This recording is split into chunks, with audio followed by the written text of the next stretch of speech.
À quoi ça sert? Ça veut dire quoi, ça? Pourquoi c'est comme ça? C'est où? C'est qui, lui? Un jour, une question. Pourquoi y a-t-il eu la Première Guerre mondiale? À la veille de la guerre, en 1914, les grands pays d'Europe ne s'entendent pas bien. Chacun se méfie de la puissance de ses voisins. Tout le monde a conclu des pactes.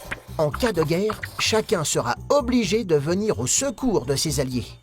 Mais quel événement a déclenché la guerre? Tout commence avec un assassinat.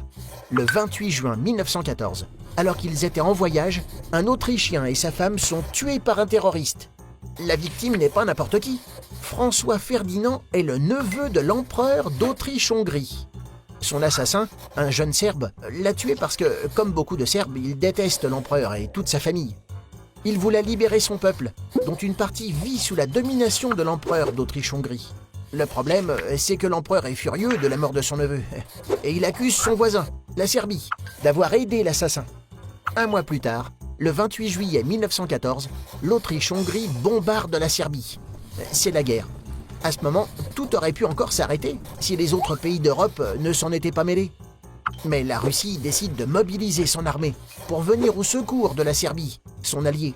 Puis l'Allemagne, alliée de l'Autriche-Hongrie, déclare à son tour la guerre à la Russie et tout s'emballe. La guerre s'étend ensuite au reste du monde. Elle durera 4 ans et fera 10 millions de morts.